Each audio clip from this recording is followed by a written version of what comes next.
현장을 한번 가보도록 하겠습니다. 네. 예, 정찬배 앵커가 밤사이에 현장에 지금 가 있는데요. 네. 자, 정찬배 앵커, 현장 상황 전해주시죠. 네, 다시 사고 현장입니다.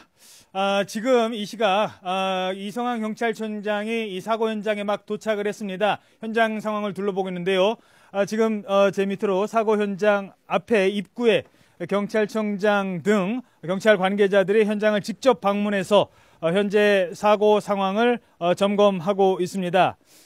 현장 안에 직접 들어가서 지금 현재 사고가 발생하게 된 원인 그리고 관계 당국의 소홀한 점은 없었는지 등을 철저하게 수사하고 책임 소재를 규명하라라는 지시를 내릴 것으로 이렇게 추측이 됩니다.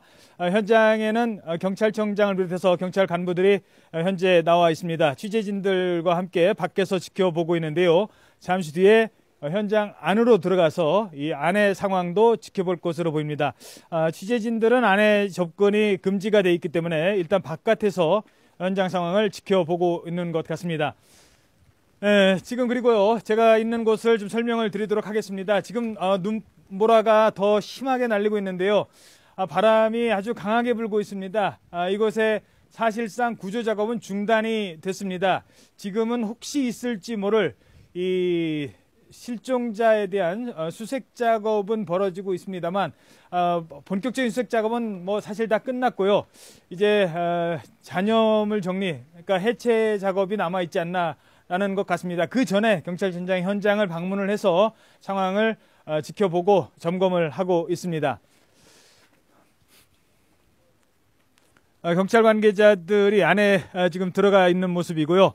취재진들은 바깥에서 촬영만 허용을 하고 있습니다.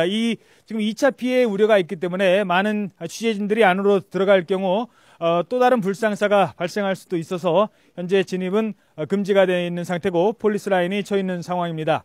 지금 제 뒤로 보시면요. 다시 한번 이 붕괴 당시의 상황을 알 수 있는 장면을 볼 수가 있습니다. 제 뒤에 보시면 지금 지붕이 뒤로 보이시는데요. 이 지붕이 바로 단면으로 이렇게 잘려져 있습니다. 그리고 V자로 파고 들어갔다고 했죠. 가운데 부분이 무너졌기 때문에 V자로 아래에 있는 분들은 V자로 무너져 내렸다라고 파악을 한 것입니다. 그리고 눈의 두께를 알 수 있는데요. 눈의 두께를 보시면 지금 눈이 계속 쌓여 있습니다만 그동안 한 일주일 내내 계속 내렸던 눈이 굳어 있습니다. 눈이 굳어 있어서 딱딱하게 굳어 있어서 저렇게 지금 제가 육안으로 봐도 적어도 50cm는 넘습니다. 70cm에서 1m 가까이 쌓인 눈이 그대로 쌓여 있는 부분을 볼 수 있습니다. 저 눈이 그대로 무너져 내린 것입니다. 철골 구조물과 함께요. H빔과 함께. 하지만 이 PEB 공법이라는 것이요. 그냥 판넬만 철골 구조에 갖다 덧댄 것이기 때문에 이 철골 구조물의 힘이 약한 경우에는 바로 저렇게 무너져 내릴 수 있다고 합니다. 그래서 지금 현재 경찰청장도 이 무너져 내린 구조물의 두께 그리고 구조물의 위치 그리고 무너져 내린 상태 등을 파악을 하면서 사고 당시 현장을 점검을 하고 있습니다. 그리고 또 하나 저희들이 지적했던 것은 출입문이었는데요. 이 출입문에 대한 지적도 좀 있어야 될 것 같습니다.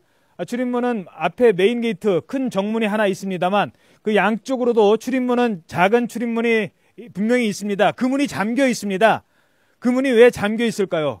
평상시에 그 문이 열려 있었으면 그 문으로도 학생들이 빠져나올 수 있었는데 그쪽 문은 잠겨 있습니다. 아마 경찰청장도 안으로 들어가서 그 부분을 점검을 해야 될 것 같습니다. 바깥의 문은 저렇게 크게 열려 있습니다만 저것은 사고가 난 이후의 상황이고요. 사고가 나기 시작을 했을 때는 강당 앞부분부터 무너지기 시작을 했고 학생들은 뒤로 빠지기 시작을 했습니다. 그 뒤로 빠지는데 앞에 있는 학생들은 급하게 뒤로 대피를 했고 뒤에 있는 학생들은 상황 파악을 해야 됐기 때문에 결국 중앙에 있었던 학생들이 가장 많은 피해를 당했습니다. 그리고 그 피해 당한 학생들 중에 H빔에 머리라든가 신체 부위를 맞아서 다친 학생들도 있지만 다른 학생들에 깔려서 신발조차 제대로 벗지 못하고 구조가 된 학생도 있었고요. 미처 빠져나오지 못한 학생들도 있었습니다. 지금 경찰청장이 현장에서 사고 상황에 대한 간단한 브리핑 등이 있을 것 같은데요.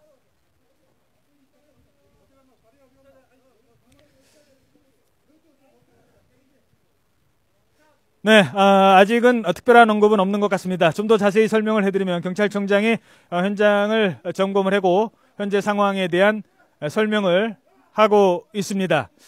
기자들이 현재 그 포토라인을 제대로 지키지 않고 있기 때문에 잠시 정리를 하고 있는 것 같습니다.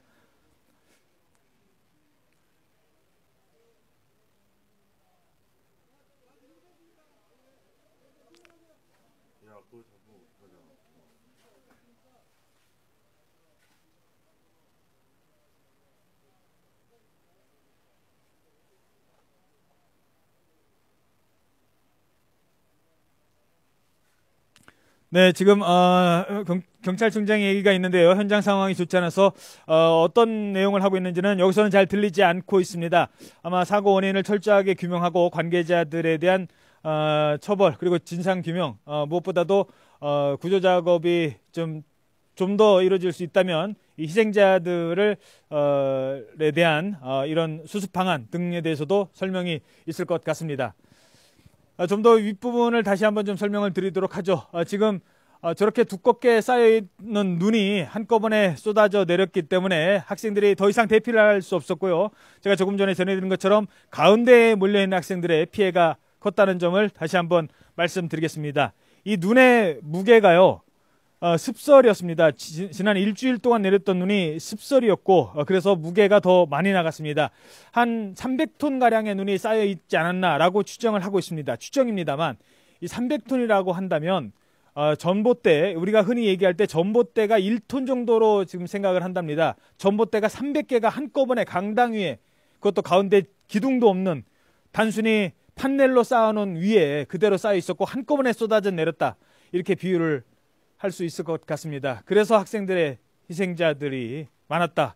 더 이상 대피를 하지 못하고 깔려서 그리고 다른 친구들을 구조해낸 학생도 있었고요. 살려달라고 애를 태운 학생도 있었습니다. 한순간에 아비규환이 됐던 그 현장을 보고 계십니다. 네, 지금까지 사고 현장을 정리를 해드렸습니다. 잠시 뒤에 저희들이 이 사고 현장에서 경찰청장에 어떤 언급을 했는지는 다시 전해드리도록 하겠습니다. 지금까지 마우나 리조트 사고 현장에서 YTN 정찬배입니다.